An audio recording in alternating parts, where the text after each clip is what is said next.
The executive director of a women's center in Toronto is sounding the alarm on what she says is the sex trafficking of international girl students in Canada.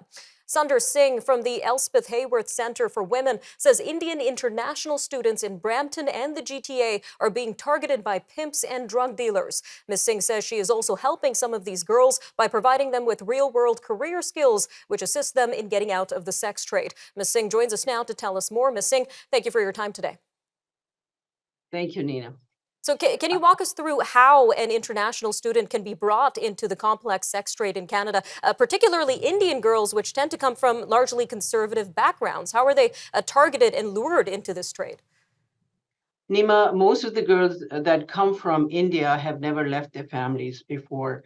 Many are coming from villages where they are guarded, they're protected, and all of a sudden they land in Canada. It's a big city, Toronto, Brampton, Mississauga, where there's so much to explore and they feel the freedom here. And what they do is they rely on their peers, other international students who have come here. They go to them for advice, and they are very, very active on social media as well. So who's following on the social media are the perpetrators. So as these girls are communicating and they are having a social media conversation with the perpetrators, they find out their weaknesses.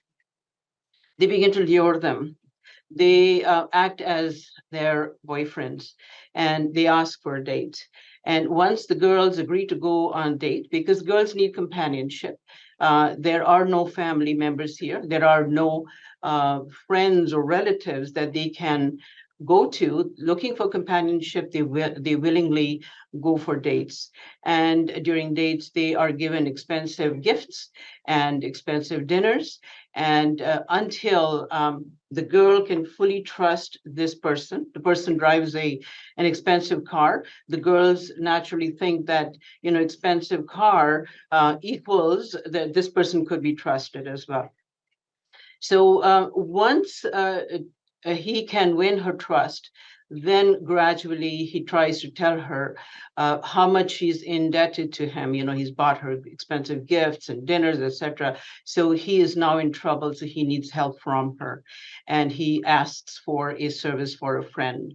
And if she says no, by this time he's already found out about her family, her parents, where they work in India, where they live, how many brothers and sisters, how much money she has in the bank account, and she sometimes also shares her bank password, which is a huge problem as well.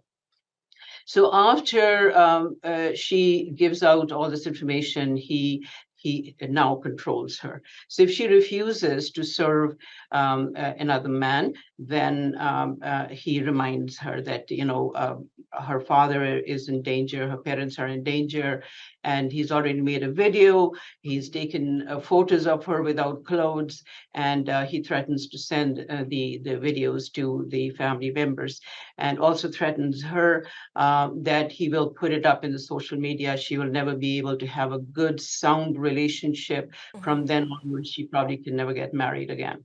Now, Ms. Singh, we've got a little over a minute left here. We know you've been in the news talking about this growing issue for over a year now. So have authorities in these regions taken any steps to address this growing issue?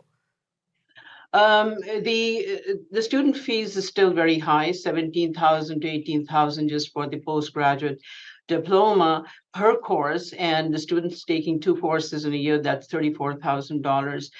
Rent is expensive, 1,000 to 1,600 per bedroom. Um, Last year they could work till for 40 hours. Now they are down to 20 hours per week as well. So the situation is still dire. The students are still facing financial difficulties, So from and the sounds of it, it seems that these student loans are a really major issue here when it comes to girls being lured into the sex trade to under the promise that they'd be able to pay off these student loans. Just a quick 30 seconds left here, but we know your organization actively works with such victims to reintegrate them into different careers, giving them career skills. Can you quickly, briefly tell us a little bit about this initiative here?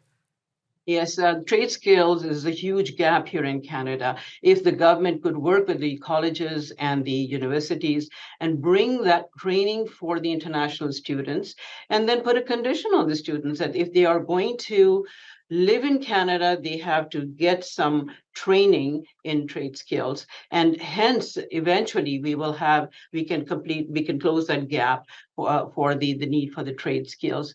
And that is much, much needed, as well as education hubs for the students who are coming to Canada. They need to be oriented and made to understand, what is life here in Canada and what are the vulnerabilities they will be facing and how they have to protect themselves. Clearly, a lot of work needing to be done. Ms. Singh, thank you again for joining us today on Forum Daily. Thank you, Nima. We'll be right back.